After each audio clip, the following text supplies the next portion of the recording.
Bonjour tout le monde, j'espère que vous allez bien. Alors tout de suite, je vais vous annoncer la couleur, j'ai plus de voix. Voilà, je parle vraiment... c'est pas que je parle doucement, c'est que je peux pas aller plus haut en fait. Je suis en train de perdre ma voix, donc ça arrive régulièrement. Alors aujourd'hui, je suis super contente parce que je vais vous présenter voilà, le Trionfi della Luna de Patrick Valenza. Alors pour les personnes qui me suivent sur mon compte Instagram, vous avez dû voir que je vous en parlais à toutes les couleurs, que bon voilà, c'est ça fait un petit bout de temps que je l'ai pourtant, mais c'est vrai que je vous ai pas trop parlé des jeux de Patrick Valenza en fait. J'ai dû passer vite fait sur Mildred et très rapidement aussi sur le Deviant Moon. Voilà, je ne sais pas pourquoi, je ne m'y suis pas attardé. J'attendais peut-être le bon moment pour vous faire vraiment une vidéo sur ma collection de Patrick Valenza, qui n'est pas pour aujourd'hui, mais je vous la ferai dans peu de temps, je pense. Voilà. Là, je viens vraiment vous présenter le Trionfi de la Luna, qui est vraiment un jeu qui fait partie de mes top 5 au niveau des tarots. Voilà. Je vous ferai les top 5 très bientôt, comme ça vous verrez un peu. Et ce jeu-là, c'est vraiment le jeu que je vais me servir avec les 4 autres pour faire des tirages. Voilà, parce que je l'aime beaucoup. Franchement, alors attendez, on va essayer d'enlever le reflet. Faire comme ça. Voilà. Donc ça, c'est le dos. Bon, les dos du Trionfi, quelle que soit la couleur, ne changent pas. Peut-être, enfin la couleur va légèrement changer parce que des fois c'est un peu bleu, mais ça va être toujours comme ça des petites lunes dessinées. Voilà, les tranches sont neutres. Vous avez pu le voir là sur l'onglet communauté pour la version de couleur rose prune. Ben justement j'ai refait toutes les tranches. Celui-là, je ne pense pas que je les ferai parce que le jeu, j'ai peur que ça bave en fait devant, puisque les bordures sont très claires. Donc ça, c'est la version italienne, comme vous pouvez le voir en bas, et c'est la version avec les mineurs illustrés, parce que Patrick Valenza a commencé par faire le Trionfi avec la version Marseille, voilà. On le trouve encore d'ailleurs, mais par contre la version illustrée, ça devient de plus en plus compliqué à le trouver. Je crois que d'ailleurs sur son site on trouve que le Marseille. Bon, peut-être qu'il va rééditer, j'espère. En tout cas voilà, je voulais vous présenter celui-là qui, pour moi, est vraiment, je le préfère presque plus. Mais c'est même pas presque, c'est je le préfère au Deviant Moon. Voilà. Alors je sais que le Deviant Moon, parfois j'entends et il me fait peur, je l'ai pas acheté ou voilà. Donc je peux comprendre que le Deviant Moon puisse effrayer. Bon, moi il m'a jamais vraiment fait peur. Je trouve les illustrations très belles. Mais c'est vrai, il y a quelques scènes parfois qui sont un peu bon. Voilà. Enfin moi ça va plus être moi je vais le trouver plus percutant que horrible en fait, voilà, il va pas me faire peur, mais c'est vrai qu'il y a certaines cartes où ben voilà, et ça accroche pas mal quoi. Alors la différence avec le Trionfi, c'est que celui-là il est très doux, vraiment c'est un jeu, vous allez voir, il y a très peu de scènes horrifiques. On est vraiment dans des scènes un peu du 18e, très agréables. Elles sont très douces, déjà les couleurs sont douces, mais les personnages, alors moi tous les personnages je les trouve hyper attachants. C'est pour ça que j'adore ce jeu, je les trouve différents, c'est vrai, mais tellement attachants en fait. Et il suit très bien le Marseille.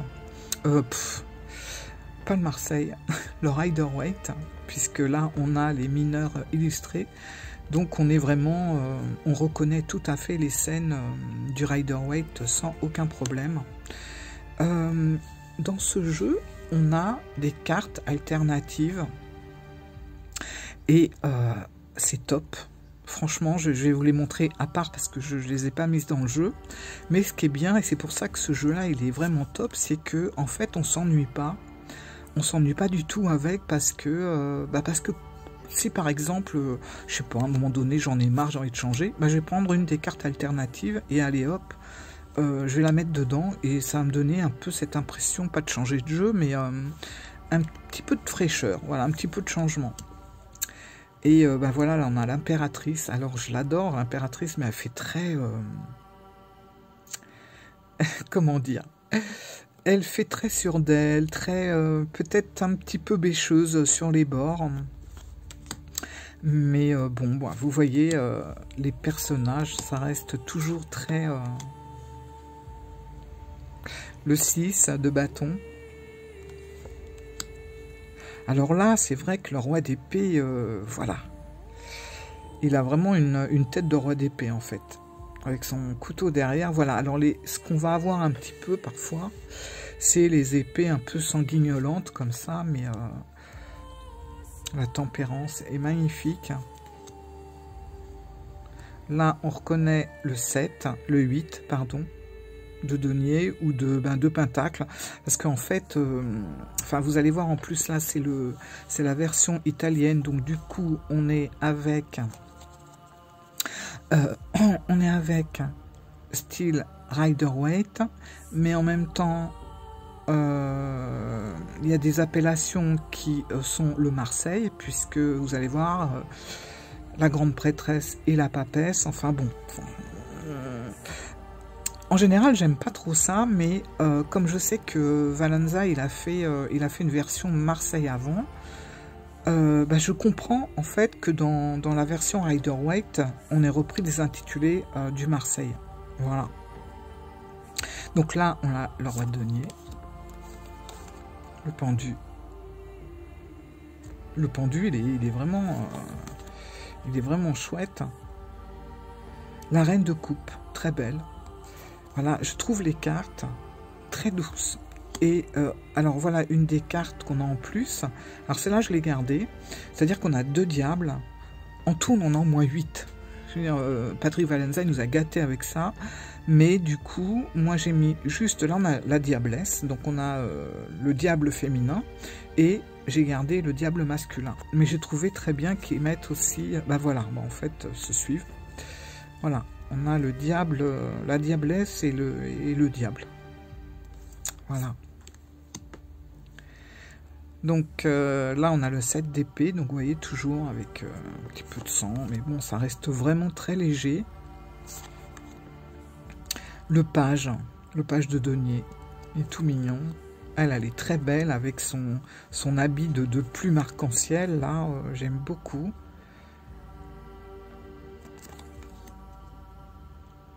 Le roi de coupe. Franchement, je trouve les scènes très douces. Voilà. Et on s'attache vraiment au personnage de ce tarot. Voilà, la reine de bâton avec toutes les personnes derrière. Là, on voit, hein, ça, c'est peut-être pas forcément des personnes qui disent du bien, mais bon, elle s'en fiche. Voilà, elle continue son chemin. Là, j'aime bien le 4 d'épée avec cette personne qui est en train de... On dirait qu'elle est plus ou moins en train de méditer dans la fleur. Voilà. Celle-là aussi, elle est très belle. Et franchement, c'est des cartes... Voilà, on va dire peut-être la carte la plus violente, entre guillemets, hein, ça va être celle-là. Voilà, donc c'est vraiment un jeu très doux. Et voilà, là on a l'empereur. Alors l'empereur, il est comme l'impératrice, hein. Il a un petit côté je suis sûr de moi. Bon, en même temps, l'empereur, c'est pas étonnant. Voilà. Là, on reconnaît bien ce côté un peu italien, je trouve, du magicien. Donc là, on est avec la reine d'épée. Alors, c'est pareil, ça j'en avais parlé sur Instagram. C'est vrai que j'aime beaucoup les reines de Valenza parce que j'ai remarqué, même sur le Deviant Moon, vous remarquerez que la reine, elle a aussi une larme.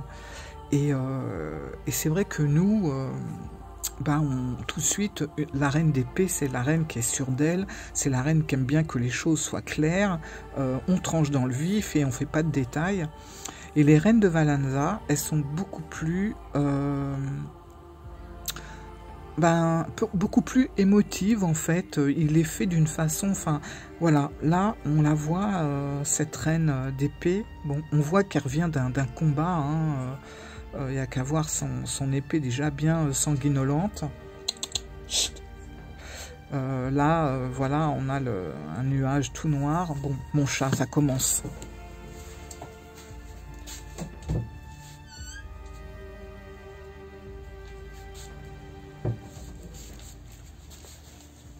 Je suis désolée. Dans 5 minutes, elle va gratter pour rentrer. Bon. Alors, ouais, donc, ces reines, les reines de Patrick Valenza, sont touchantes, je trouve, parce qu'on voit qu'elles vont au combat, qu'elles vont faire le travail qui doit être fait, et tant pis, voilà, même si ça va un petit peu nous chambouler, voilà, c'est quelque chose qui doit être fait, on le fait, on n'a pas d'état d'âme, on l'a après en fait. Mais on ne se pose pas de questions avant. Avant, on va au combat. Et puis une fois que le combat est fait, qu'on gagne ou qu'on perde, peu importe, on revient. Et là, on peut éventuellement, voilà, on peut souffler un peu. Et l'émotion peut se faire sentir. Et j'aime bien cette notion des reines d'épée chez Patrick Valenza. Voilà, ce côté combatif, on y va quoi qu'il arrive, même si ça nous coûte, même si ça nous fait mal, faut y aller parce que c'est des choses qui doivent être faites, toujours dans la justesse, hein, toujours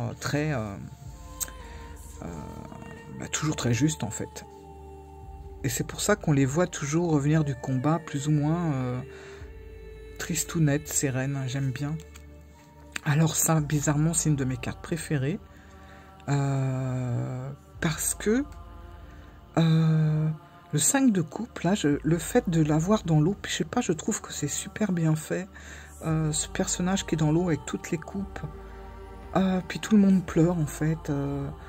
La lune, il pleut, il est dans l'eau. Enfin, on est en plein dans les émotions, ça tempête de partout. Et puis voilà, quoi. J'adore cette carte. Le 2 de coupe. La carte du monde aussi, elle est merveilleuse. Voilà. Cette femme toute ronde, aussi ronde que la Terre, en fait. On voit 4 personnages qui sont en train de souffler dessus pour lui faire perdre l'équilibre. En bas, là. Et elle, là, elle est là, voilà, elle continue avec son gros sac. Hein. Enfin, il y a plein de choses, on peut dire plein de choses là-dessus. L'ermite, magnifique. Alors non, il n'a pas sa lanterne, mais bon. Bon, là, on reconnaît le 6 d'épée. Le mât, voilà.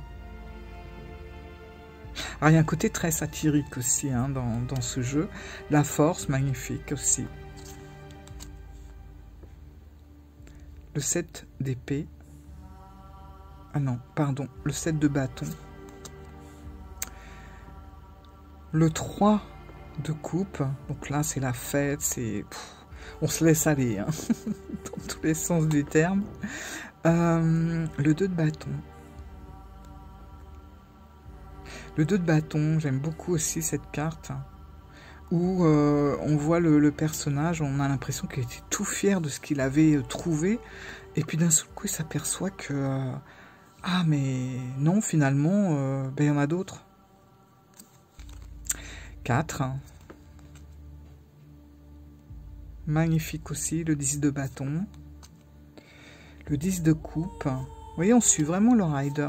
Alors voilà, c'est ce que je vous disais tout à l'heure. Voilà, là, on est avec le pape. Pourtant, vous avez vu, on est dans les illustrations des mineurs, pardon.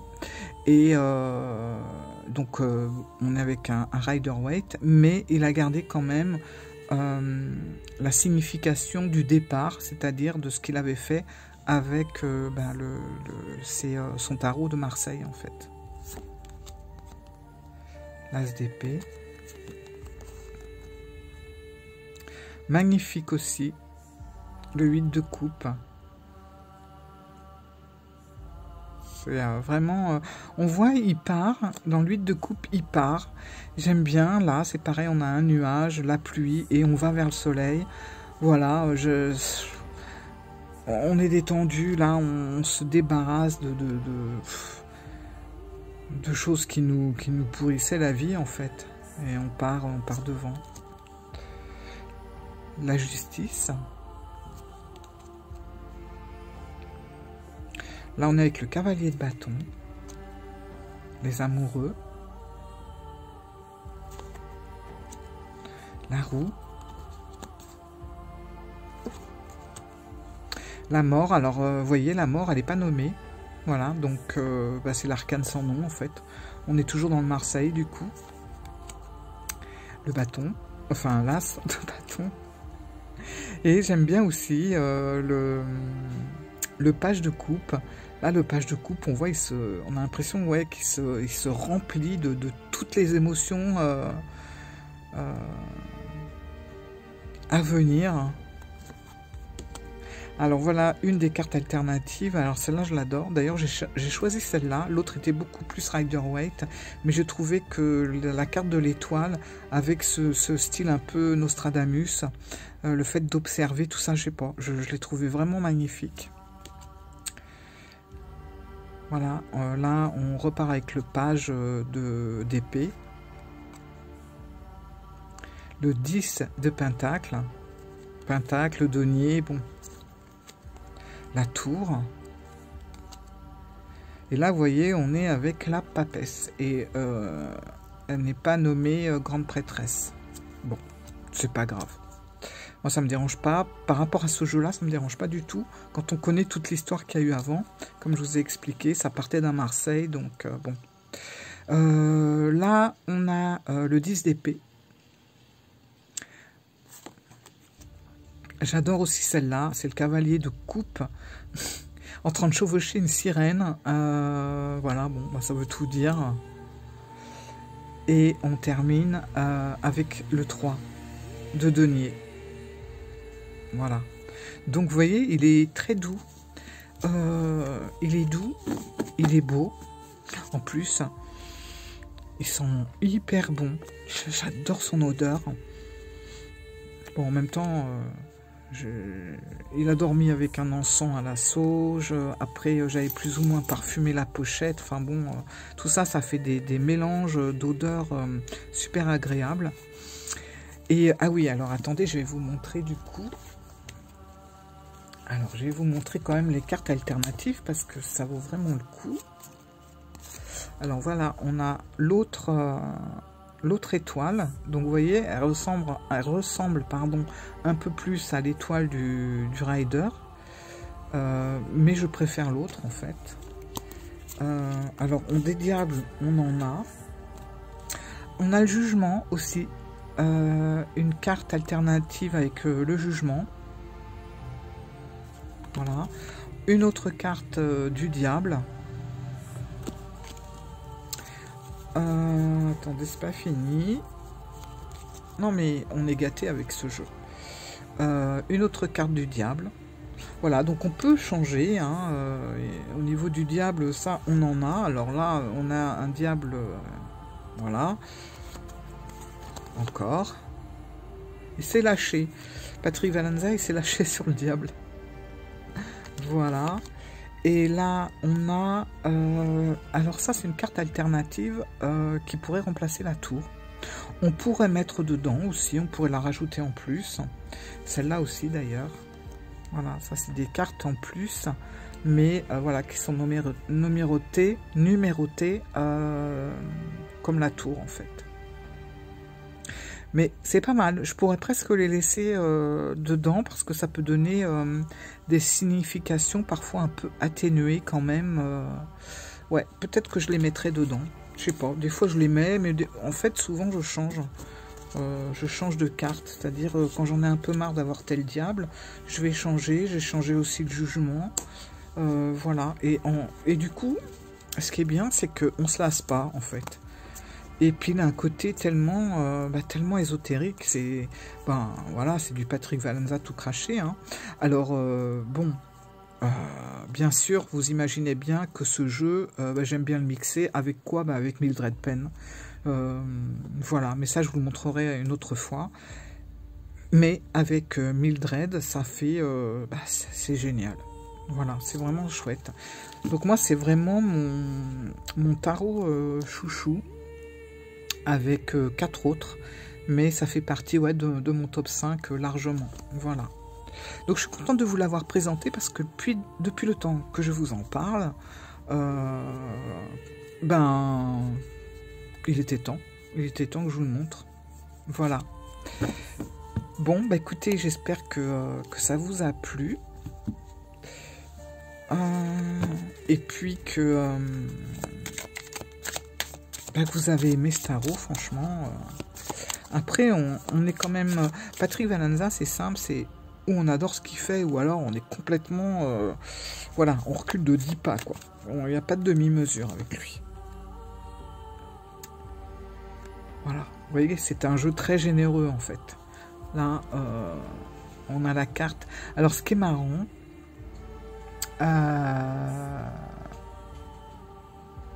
c'est qu'avec, bon, ça c'est des petites histoires que je voulais vous parler le jour où j'allais vous présenter ma collection, mais par exemple, j'ai également le Triomphi Aqua, alors attendez, Aquadoxical, voilà. Et quand j'ai fait, donc on est dans du bleu-vert, hein, c'est quelque chose de très... les énergies sont différentes, c'est un jeu qui fait... L'Aquadoxical, il fait très... très émouvant, très doux, encore plus doux que celui-là.